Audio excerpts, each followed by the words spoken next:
Happy Thursday everyone! Isang maganda at mainit na umaga ng Thursday.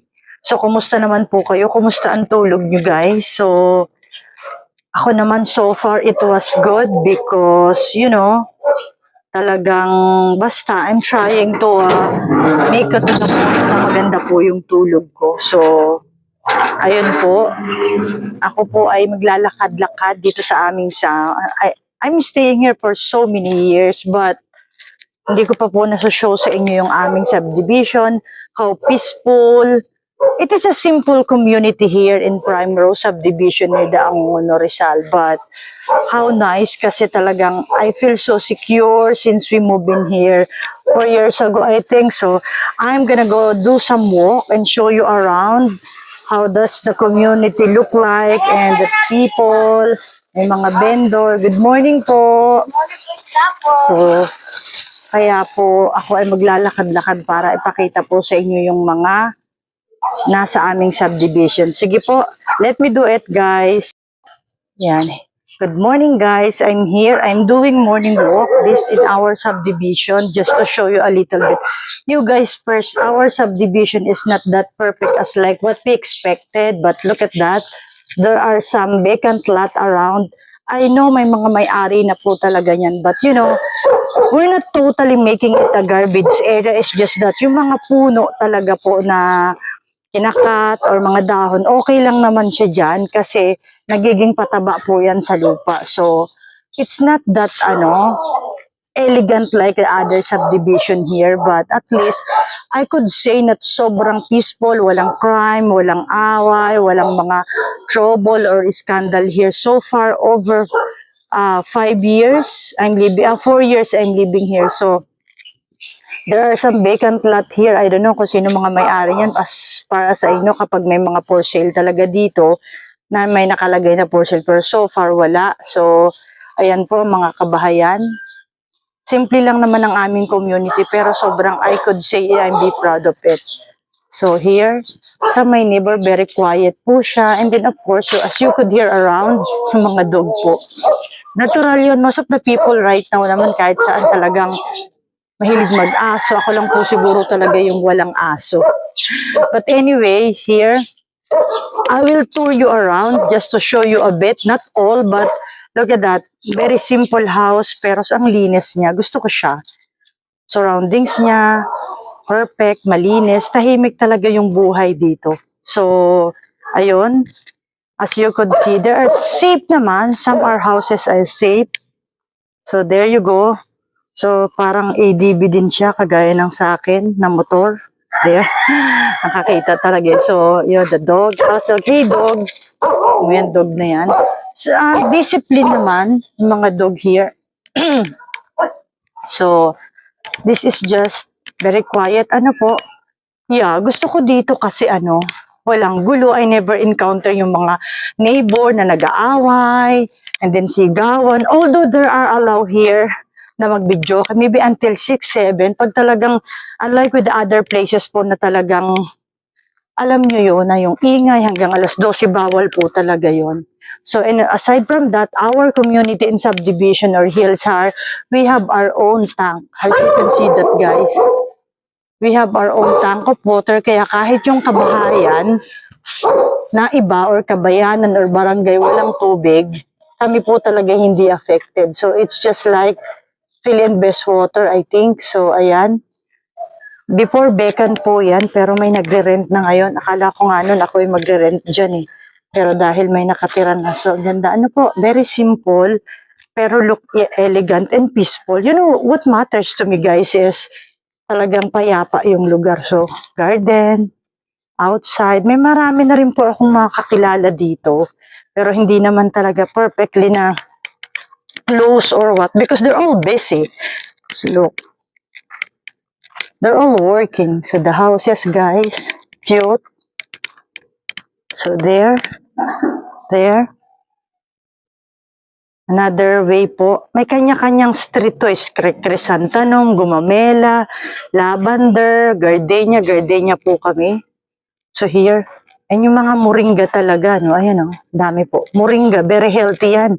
Every time nagluluto po talaga ako niyan, paksiw or sinigang, laging nilalagyan ko niyan. Kasi why? Yung benefit po kasi niya, hindi mo mabibi, is priceless, ika nga. So, ang dami po. Everywhere has moringa here. So, good morning, ma'am. O, there. Ako po ay nagbablog ng kaunti. So, showing our community, how peaceful it is, the neighbor are so, you know what guys, kahit hindi masyado talagang nag-greet yung mga neighbor mo, once you greeted them, you're not gonna be disappointed na hindi ka talaga pansinin. It's just that tahimik lang talaga and they're all busy to their life. So, look, ganda po simple lang, but alam niyo po yon, may bagong pagawa na naman na bahay here, oh. So, kita niyo po yan, ginagawa na naman siya. Okay. Ganda, po. Oh. Up and down siya. So, here another house to. Bago rin po yan. Alam ko, bago lang din yan. Alam niyo po ba, magkaroon lang ako ng ganitong bahay talaga. Simple. I could say it's mine. Oh my God. I feel I'm so happy na and I could be, yun lang naman yung mga gusto ko talaga. Hindi ko naman kailangan maging mayaman kasi minsan, yung kayamanan yung nagiging cause natin kung paano tayo maging masama at talagang mawala yung time natin sa Lord. Amen po. So that's why this is all what I'm praying to the Lord, a simple life and a healthy life, peace of mind, and then with my loved ones, I'm good enough to that. So good morning po. Oh, one of my neighbor there. So talagang mababait sila, even hindi mo naman constantly talagang binabati or what. Once you greeted them, they're not gonna ignore you eh. They will say hi talaga. That's how people lives here. Very approachable and they have the heart. Talagang yung mga makikita mong peaceful sila and talagang walang regret kasi makikita mo na walang bitterness sa buhay. They're gonna say hi to you. And then this is my bet house before. I love this kind of house, guys. I thought before, there are times na I almost nalilipat ako. Akala ko makukuha ko tong isa na to. Pero gusto ko siya. Why? I love because it's green, guys. It's so good. So, ayun. Cute na, ang linis. Ang ganda ng parking. Both gates. Safe talaga. At the same time, safe din yung place. So, hello mga madam and sir. Good morning. Say hi po.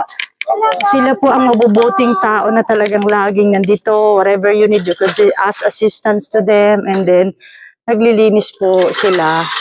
So, this is the house of one of I treated like a mom. 93 years old, dyan po siya nakatira. So, ayun.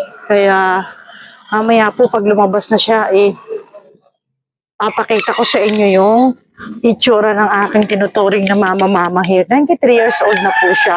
So, for now, I'll go down there a little bit to show po yung aming clubhouse. Actually, yung aming swimming pool, hindi pa po siya masyad. Alam ko walang tubig ngayon eh.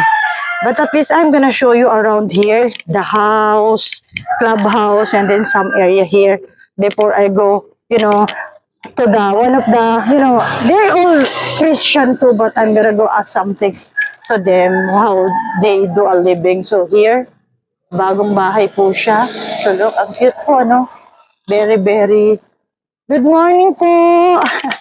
Ang aming mga buting one of officer. Say hi po, good morning. So look at them, how they're very approachable. And then one of our officer in our subdivision. So look at those house. So guys, I know it's just not so elegant, but it's just a kind of house. The important naman is the people lives in the house. But ang ganda niya po, Look. Oh, cute. Oh, this is the new one there. Cute, And then here. Pag po nakabili kayo ng lote dito, I think may mga binibenta pa rin, pero for now, I think it's all sold out na po siya. Ganda ng bahay. Po? So, look. The garden, the surroundings, and then somewhere there. I may not be to you all of those house here, maybe, but some, at least I could show you our community here, guys. So, there are some, what street there, maybe, what street there, Rosal, there somewhere, dead end na po yung lugar na yun. So, then, dead end na po siya. Pero may mga kabahayan pa rin po dyan. And then here, of course, may mga mababait po talaga sila. There, the other houses there, so cute po. So here, I'm gonna show you we have mga park here din, parang ngayon medyo hindi malinis eh. So here, the clubhouse. There po, as you could see, ito po yung aming clubhouse kung saan ginaganap kung mga walang space, may funeral, any event po is allowed as long as people here is residents. The people is resident. Good morning po! So there, hindi, parang everything needed renovated today. So this is our clubhouse. Happy Thursday, madam! Just say hi to me, one of our great officer here in sa our subdivision, in the subdivision office there, guys. So look at the surroundings. And this is our court. Actually, yeah, this is one thing I want. I'm trying and I'm dying to, really maayos po ba siya? Kasi nakakatulong siya sana sa mga community. It's just that kailangan talaga ng budget. But I don't know the officer so far. So nakakapaglaro naman po yung mga anak, yung mga bata, yung anak ko dito. Here, this is our court.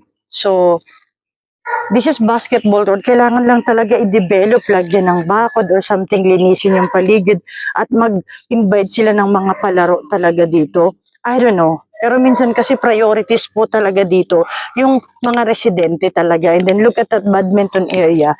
Hindi nalilinis eh. So there Yan, may table. Meron naman dito. Dapat i-develop po ba siya? That's one thing that our new officers really to make a project to do it, guys. Look, this is our badminton area. Medyo marumi nga po eh. Pero nakakapaglaro sila lang. Dapat talaga may nagme-maintenance. That's what I'm wanting. It's just that wala eh. Hindi ko naman po siya maso-shoulder talaga na ipagawa ay paayos, pero hanggat maaari, if I were one of the officer talaga, yun yung gusto ko sana kasi nakakatulong po talaga ito sa mga bata, lalo na yung bonding, weekend after school, napakalaking bagay po. But of course, I don't know, I'm just one of the residents here, so I cannot interfere what their plan is, but it's important is we're living peacefully naman, and then a little bit, maybe they're just saving the budget too, but here, look at the pool. Walang tubig po siya. See? Sayang, kasi nakatikangkang lang yung aming pool po. I don't know, first year, 2 years that were, since pandemic, kasi talagang kakain siya ng maraming tubig. But pwede naman nilang lagyan ng tubig, linisin yung paligid, and then rent. Pwedeng mag-rent. Alam niyo po yun, I don't know what is really their plan, but sayang talaga siya. Ayan po yung aming swimming pool. But anyway, again, sabi ko nga, hindi ko naman shoulder or what, or makipapakialaman yung mga decision nila. But yun ang my point lang is talagang sana lang tinik po ako. Teka, tinanggal ko yung tinik sa pa ako. Mga used cars. Actually, cars talaga is not investment eh. They're just a luxury. At the same time, napapakinabangan natin. So, there are some houses pa po doon. Maybe some other time in here also. Another kind of house there. Good, no? And then there are some still there. Hanggang bandang ang konti, dead end na po siya. But here, I will just give you only the front area that maganda po talaga siya. And then sooner, maybe, I could show you all over here, but it's too big to do it in a day. So, ayan po. Another way, ang ganda po, ang linis. Ito lang yung gusto ko dito sa aming community talaga na people may not be your friends, perfectly like friends, like close, blah, blah, blah. But they're okay.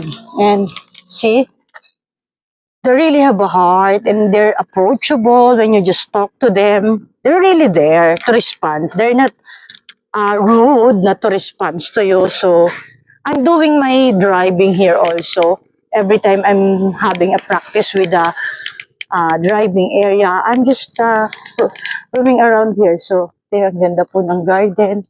Look at the house. So, ganda po, So, sometimes you could have it to just keep on making a plan and having a dream that you really pursue and things that you want to happen in your life. Apartment po yun eh. Their apartment siya. Dati po kasi mga puno-puno talaga to eh. Yung, as in, hindi siya civilized like this. So, kaya, ngayon, makikita mo talaga na maraming puno. Parang sasabihin mo gubat. But hindi po eh. Talagang na-develop na siya. Even there are some places here na talagang hindi naman siya ganun kaganda. But still, pag na-develop, nagkakaroon ng mukha. Ika nga, hey, one of our guard dito sa subdivision. And then, ayun, malapit na po ako sa gate namin. And then, pupunta po tayo sa isa kong mga kaibigan ko kung saan nagtitinda sila. They're selling food beside. It's really helpful those who are busy and you don't have much time to cook. They're good. Christian and malinis naman po talaga. So, I'm moving to our gate na po. So, let me have a minute for them to do some interview in one of our guard. Kanan siya. Good morning, sir. One of our guard. Good morning po. And then this is our guard house. Yeah, there. We have guards here 24/7, guys. We're safe. And then here, also we outside we have burger machine, and just burgers that you could buy. There are some food area to buy for those who are busy, and then our tricycle terminal there. So for now, I'm gonna go do some interview for the people who's I'm buying food every morning. Good morning, Ate Baby! Say hi to my vlog! Ayan, good morning po. Look at those foods na talagang, they're clean and they're good. The way they cook it, look. Malaking tulong sa mga mommies na busy and talagang hindi na makapagluto. So, this is my favorite, guys. This one. Pancit Canton, but they have spaghetti, Pancit Canton, Malabon, sorry mama, Biko, and then what's this? Champurado, guys, and then sopas also. And then one of our ate here, very good person, the Christian one. Say hi, ate. Hi! Kumusta naman, ate baby? Mabuti. How do you manage every morning na even though she has customer, guys, she could manage, she could do multitasking. Always happy. Yeah, and blessed. Every morning and blessed. So, ayun. Kaya, babalikan ko po siya. Dun muna ako kay ate Erica. Bibili po kasi ako ng breakfast ko din. Ayun. Ito pa po ang kanyang best friend. Hello, Ate Erica. Good morning. Magandang umaga sa'yo. Ibababa ko muna ang aking say hi to my vlog. Hi, good morning. Ayan po yung kanyang kainan. Napakainit. Kumusta naman, Ate Erica? Napakayaman mo na siguro. No, actually, guys, she's so blessed and good. She's a mom with a good heart and a Christian. That's why she's blessed. And ito pong kanyang restaurant here, 24/7 yata to or hanggang maga po siya. Bali, after 10 na lang kasi masyadong access. Ayun. So, at least, kailangan nyo din naman po talaga ng rest. So far, ate, let me ask you something. I'm gonna give you my mic. Can you put it there so I could hear you? Yan. Kaunting interview lang naman po. Paano mo ba, how do you manage life despite of being busy? Yan. Kumusta naman, Ate Erica? Kumusta naman po yung bentahan, Ate Eka? Kasi and then, okay ba? Nakakasapat ba naman po sa inyong mga sa inyong mga gastusin? And then, kumusta naman po yung pagising na maaga? And how you handle this? Cook doon, cook dito. How was it, ate? Can you say, pwede nga pong patanong lang ng konti. Alam mo yon? Wait for a while. Yan. Sige, okay lang po siya. Nag-serve po siya, nangaabala ako. But they're good people, no problem. So, pati yung mga kumakain doon. Masasarap po kasi dito at malinis naman talaga yung, say hi kuya, do not be shy. Kasi para mo makita ka sa Wheel of Fortune. Pero, So ayun. Bayad. Oh, nakabayad ka na ba? So joke lang, ayun. Ito po yung mga tinda ni Ate Erica. Tingnan natin. Ano nga yan, ate? Actually, this is the lugaw. Lugaw. And yung lugaw po ay malapit na maubos. Masarap po talaga. I just don't eat so often here, but when you have to taste it talagang ano. Oh my God, guys. Sabi nyo, puro cholesterol, no? Huwag nyo lang gawing ano, malimit. So, minsan-minsan lang. Nagtutulo po yung tubig. Sayang. Ganito ba talaga to? Ayan. Si ate naman, hello. Ala, ang lalaki ng hipon. Binibenta ba to? Pang ano, grabe guys. So, and then, hi ate, good morning po. Ayun, say hi to my vlog. O, ayan. Ang area, ang restaurant ni Ate Erica. O, ang bihon, kati na yata. Ayan. Ayan, nagluluto po sila. Every morning, ganito po yung buhay nila. At talagang nakakatulong. Sige lang po, ayan. Ayun pa.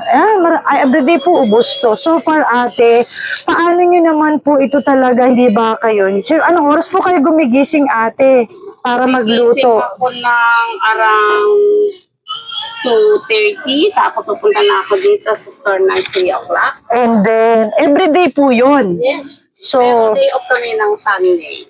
ayun. Pahinga naman kasi day kay Lord yun eh. Ay, amen. So, totoo po yun. Even how busy we are, talagang yung Sunday, biblical yan, talagang nasa Lord po yun. Huwag nating gawing talagang dahilan yung blessing natin for us to escape. Tama po, ate. So, before the first time talaga na nag-move ako dito, these two people, the best friend, talagang sila po yung aking very approachable and they're really supportive to me and nakakautang ako dito eh.